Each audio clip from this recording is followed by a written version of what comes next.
Hi, welcome to another episode of FYI Laurel. Today, my guest is Mr. John Matthew Smith, photographer, blog master, and a very interesting storyteller. Welcome to the show, John. Nice to see you, Oliver. I met John at the Laurel Dog Park, as a matter of fact. We were both walking our dogs out there and having fun. And we struck up a conversation, and I found out that he had some pictures of some very interesting people, celebrities and just ordinary people, some of them. He has a vast collection of antiques that we will see at another show. But today we're going to talk about some of the celebrities, and since it's Black History Week, we're going to kind of clue in on some of the black artists that he has.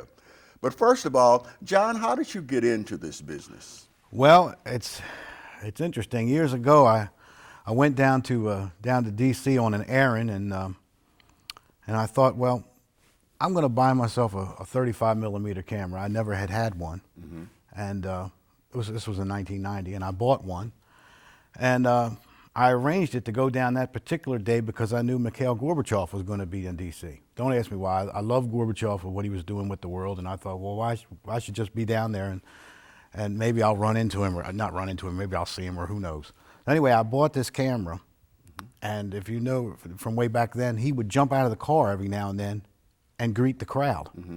Well, he jumped out of the car, and I got all these photographs of him. And I ended up selling one that day to Agency French Press.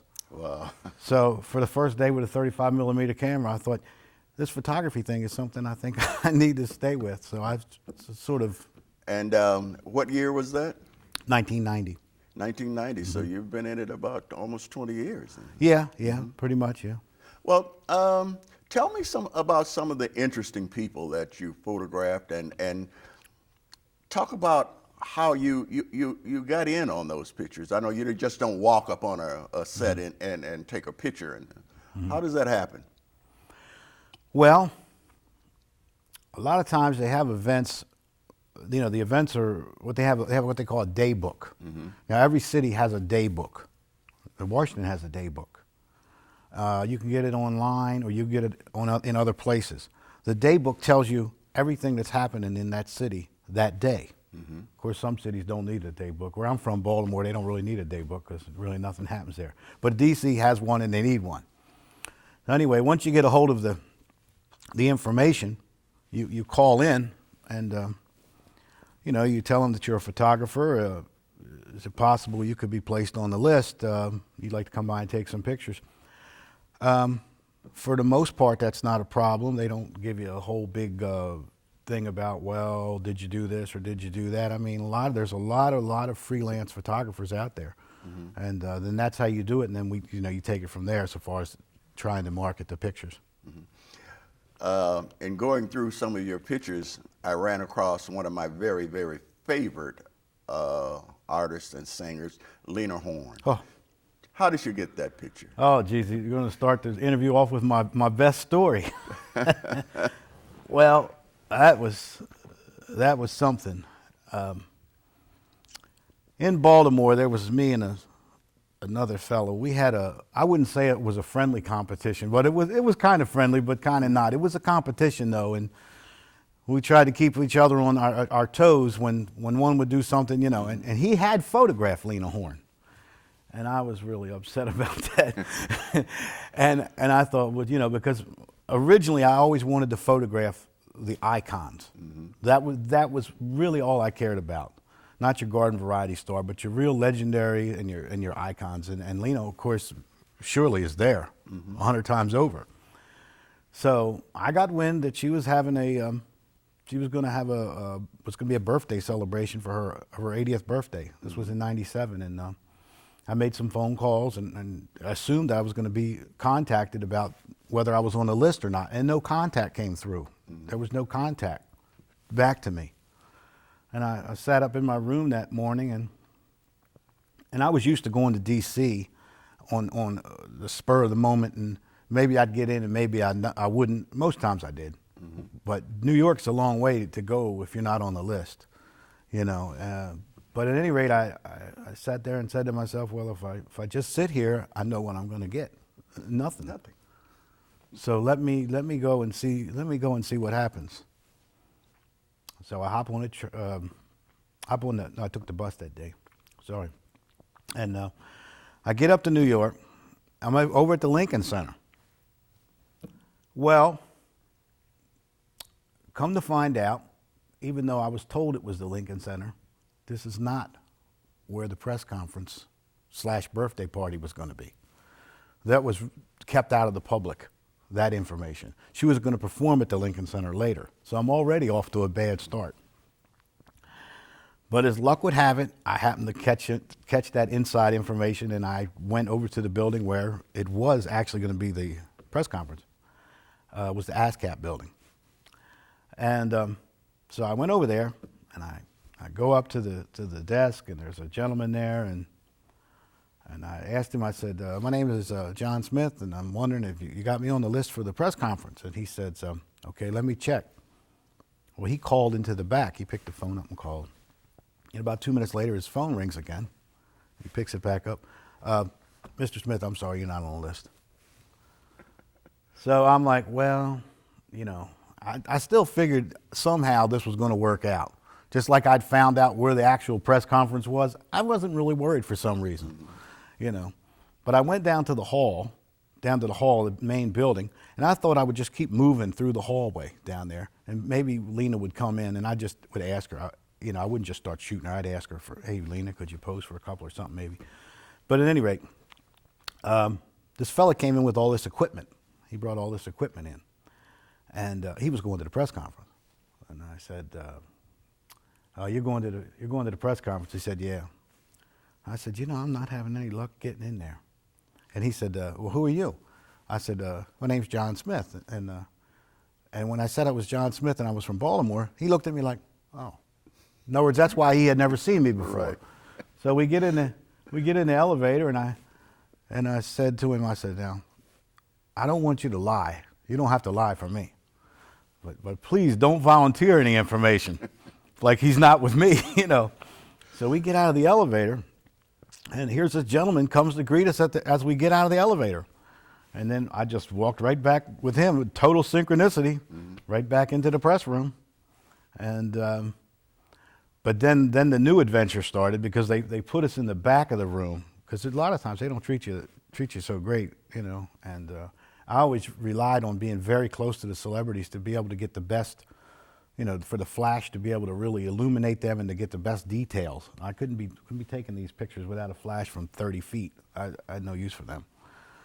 So what I did was they got us all in the back and they've barricaded us. Literally, we're barricaded. I don't even know why they even have us here if they're going to barricade us. We're barricaded with desks, all of us, and we're all behind these desks. And then everybody starts to come out, and it's I mean everybody.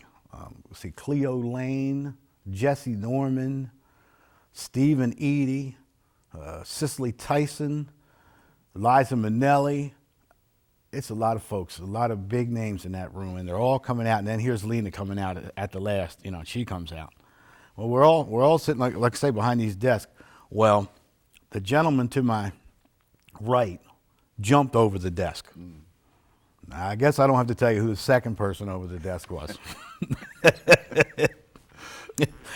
So, at any rate, I was about 8-9 feet from Miss Horn, and I was just shooting away because that's always my rapid style. You know, I'm just shooting like this, and I told her she was lovely, and I wasn't just saying it. I meant it, and especially she was lovely because I had come 200 miles hoping to be standing exactly where I was. So she was really lovely to me.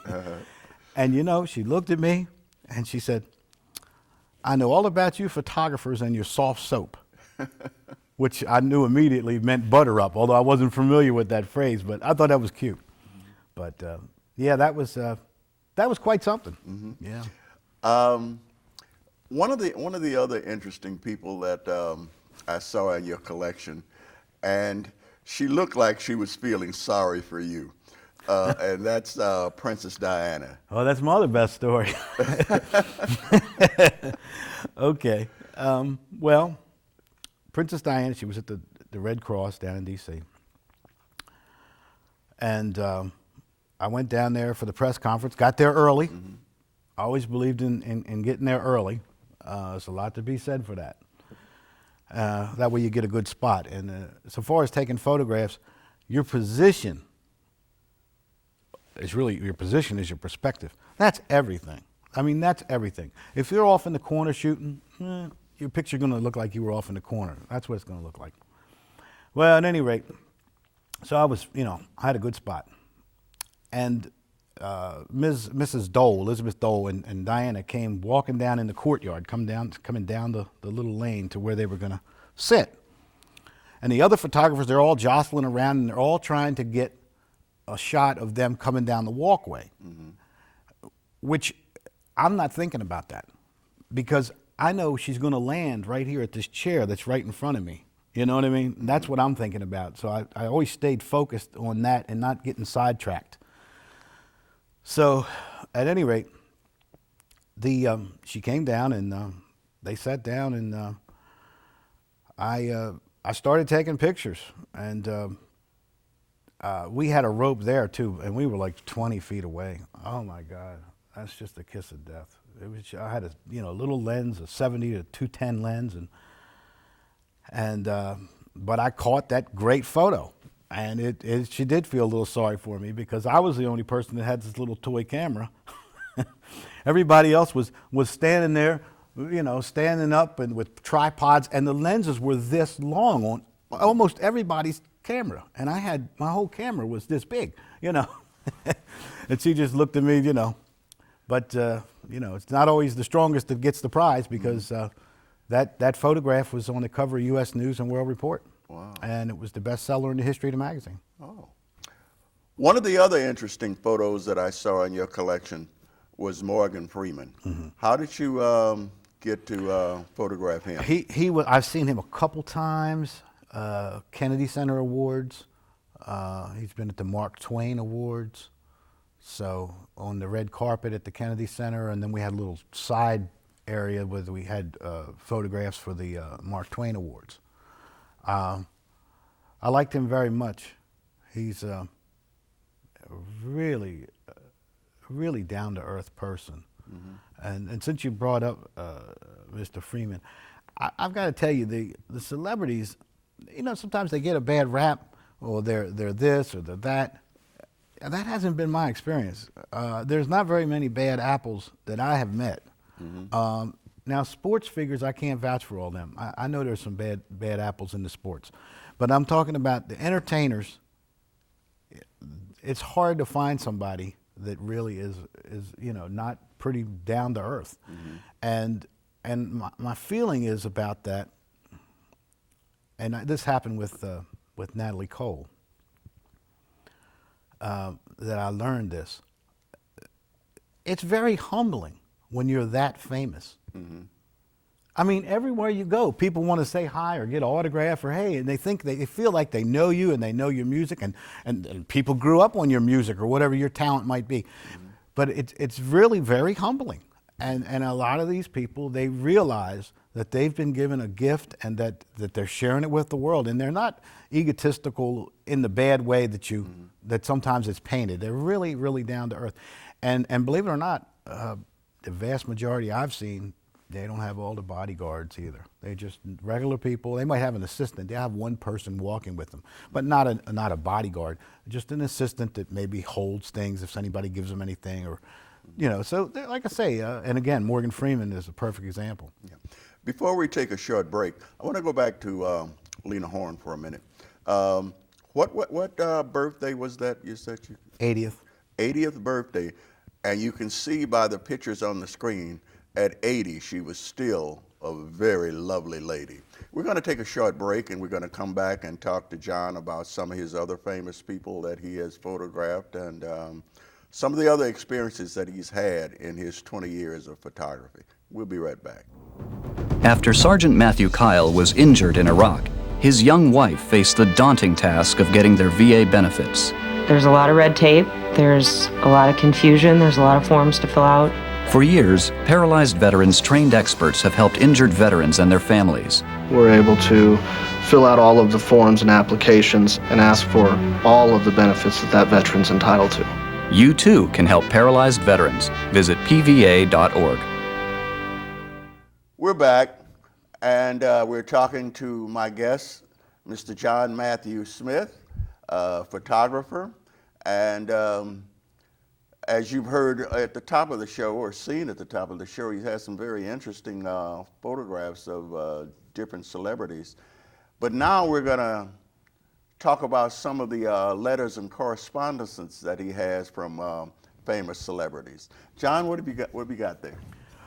Well, when I saw Archbishop Desmond Tutu at the South African Embassy years ago, I was able to get a great photograph of him, thankfully. And I put this together with some other Nobel Peace Prize winners. Mm-hmm. And he sent me a letter. I got to tell you, it took me a week to figure out what it actually said, but I'll try to read it to you. Again, it's right here. It says, "Dear friend, thank you ever so much for the quite beautiful pictures you have sent, some already framed. Sadly, the one of Nobel laureates came all broken up." It broke up in the mail. "It is a lovely picture collage. I would hope you could let me have another copy. There's the picture of my wife looking at me as I write. Thank you ever so much. God bless you, Desmond Tutu." Ah. And the picture of his wife that I also gave him apparently was looking at him while he was writing. But it was very, very kind and wonderful of him to send me this nice note. And of course, I've put another set of pictures in the mail, but this, I omitted the glass. So what are some of the others that you have there? Well, I have several letters here from Olivia de Havilland. I saw her later on in my career. She was very, very nice. She was at the Smithsonian. That was in 2000. Yeah, that was quite something. I tried to keep myself together, speaking however briefly to her. Try not to remember like I'm standing here with Melanie from Gone with the Wind. You try to keep yourself down on the earth, which most of the time I never had a problem with. But with her I did. And this letter here, this is from Fay Wray. Now, you folks out there in TV land, if you don't know who Fay Wray is, God knows you should. She's like the mother of modern day cinema, from King Kong. And it was years ago, it was in 1997 now, and I had heard that Muhammad Ali was going to be on Capitol Hill. So I went down to D.C. to go to Capitol Hill to see Mr. Ali, who I had only seen once before. And on my way down, reading the newspaper on the train, I find out that Fay Wray is going to be on Capitol Hill. I'm like, oh my God, Fay Wray is going to be on Capitol Hill? But it doesn't tell you where. It just says she's going to be on Capitol Hill. So at any rate, what I did was I got down, I did the Muhammad Ali interview, or not the interview, it was a press conference. And then I went door to door on Capitol Hill, knocking on every door, wondering if Fay was going to come. And eventually I got to the right door. And they said, yes, as a matter of fact, Fay is going to be here soon. And I said, okay. So while I was in there waiting for Fay to come by, I forgot to send her office, to be honest. While I was sitting there waiting, I heard a commotion in the hall. Some kind of commotion. I was wondering, what's going on in the hall? Well, I walked out, and it was Muhammad Ali. Well, he was coming from the press conference, and he's magnificent. Oh, what a guy. I mean, he just wanted to greet everybody in that building, because the press conference had been over for some time, but he was going through the entire building to greet everybody. He is absolutely great, believe me. He's way down to earth. At any rate, I go out in the hall to see what's going on, and there's this little tiny woman, and there's Muhammad Ali. So I get a photo of Muhammad Ali and Fay Wray, the only one that exists, because I was the only photographer in the hall, and I got this great shot of them together. And then Faye came in, and like I said, this rarely happened to me. Rarely happened to me. But you could have knocked me over with a spoon. I could not believe that this was Faye Ray in front of me. I just couldn't believe it. It was too much. And so what happened was, I got to talking, and I got a nice photo of her, and so on and so on. And as I was getting ready to leave, the fellow that was with her, who was her brother-in-law, he asked me for my card, and I gave him my card, but I didn't think anything of it. Mm-hmm. Well, then they contacted me a week later, and it said that Faye would like some of the pictures if possible. Mm-hmm. Well, of course, I could have said, well, sure, okay, well, I'll charge you X number of dollars, and I'm not a rich man, and that would have been the wisest thing to do, but money's only money, and I said, well, I don't want anything in return. I said, other than if she could send me a note, that would be great. Mm-hmm. Well, she did send me a note, and a handwritten note at that, and this is what it says: "Dear Mr. Smith," with the Faye Ray letterhead at top. "This is to thank you for the pictures you recently took in Washington. They do show the good feeling it was to be there. I greatly appreciate your kindness. All the best to you, Faye Ray."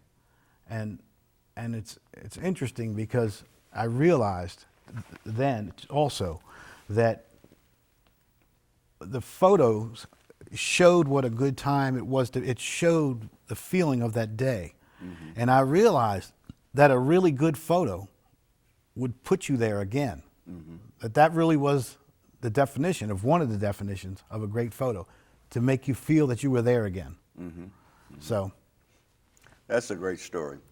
We're going to take another short break, and when we come back, John has another very favorite story, I'm sure, because he told it to me, and I enjoyed it immensely. So we're going to take a short break, and we'll be right back.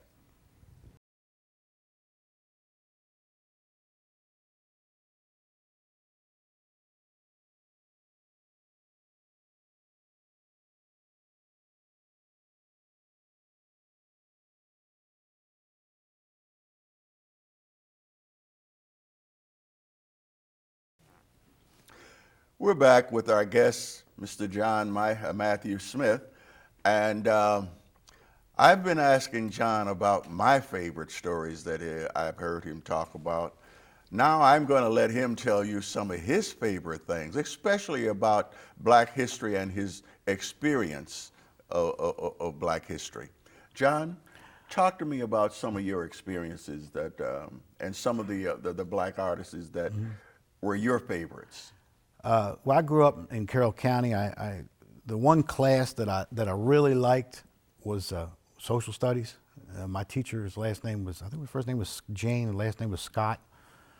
And I learned a lot in social studies and history. Really the only class I really cared about, to tell you the truth.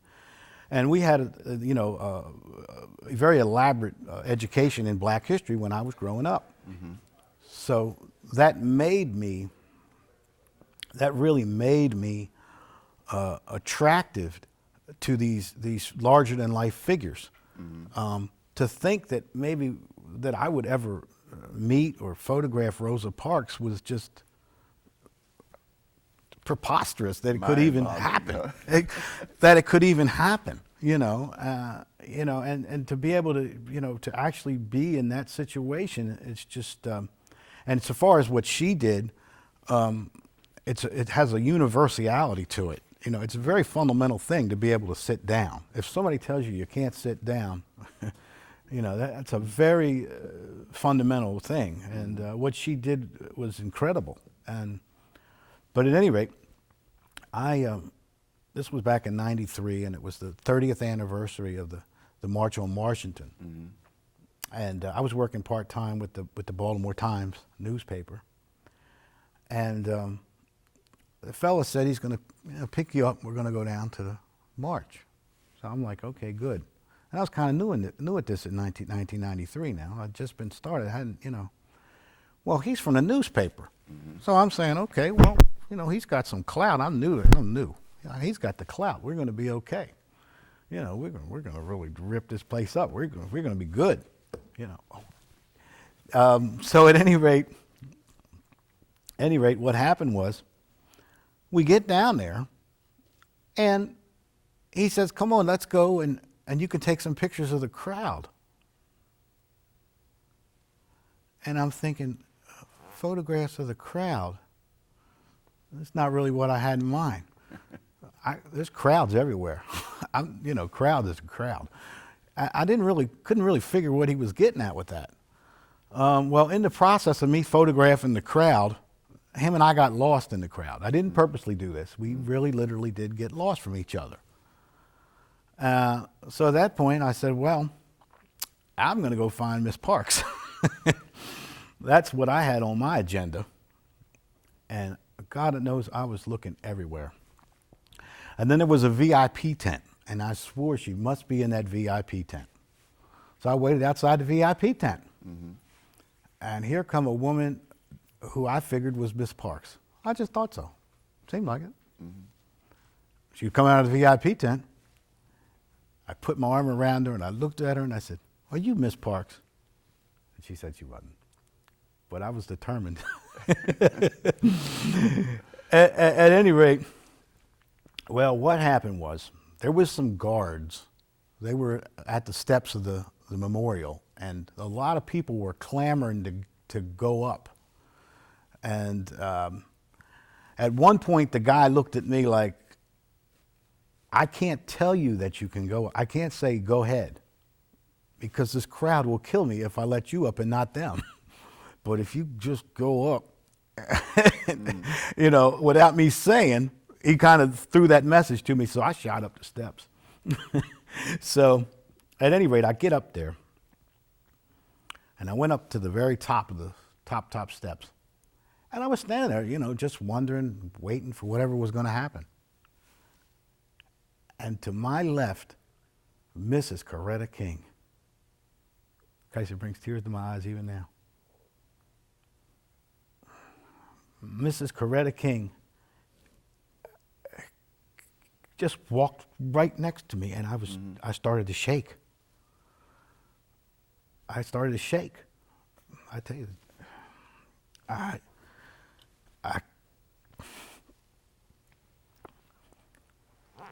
I couldn't believe that was her. So I started taking some pictures, and I took a lot of pictures of her. You know, she just sat there, and took a bunch more. And then I thought, well, if Coretta, if Coretta's Miss Parks can't be too far behind. Mm-hmm. So I sat there, and I was right. Within 20 minutes or so, Miss Parks also came out, and there was quite a jostling around her, and I was only able to get a couple of photos off, which is never been my trademark. Mm-hmm. Only having a chance to take, I actually was able to take 5 pictures. Never would do that. It's foolish to think about taking 5 pictures. It's just saying I don't want my pictures to come out. Mm-hmm. But of those 5, somehow, one of them is one of the greatest photos I ever took. Mm-hmm. It's Miss Parks in profile with her hat, and she's seeing the crowd for the first time that day on the 30th anniversary of the March on Washington. And it is a tremendous photo, and still one of my favorites to this day. Mm-hmm. So, I can see by the emotion that it brings to you now what you must have felt then. Wow.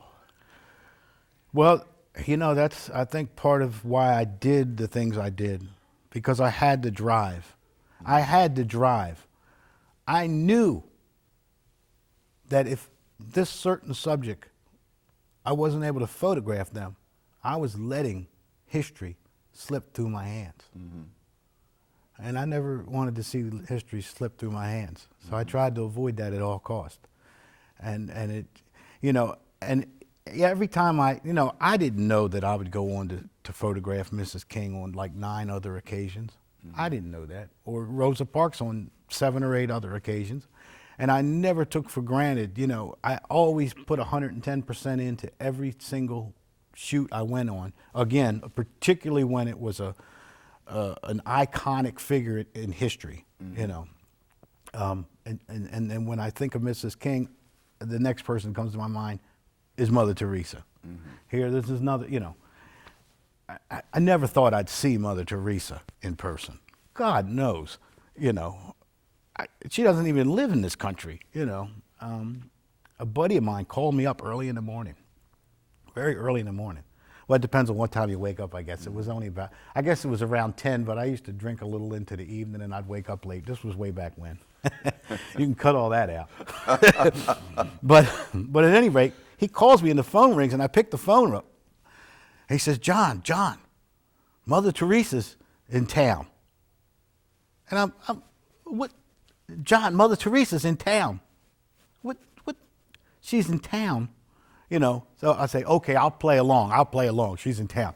Okay, she's in town. She's in Calcutta town. You know, no, she's in Baltimore. I said, man, I just woke up. I'm in the bed. Let me go back to sleep. Why are you making these crazy jokes? You know that would just upset me, making these jokes. He says, no. And then he starts reading. I'm like, he's reading. He's reading out of the paper. She's in Baltimore. You know, she's actually there. So I was like, wow. Needless to say, I literally was out.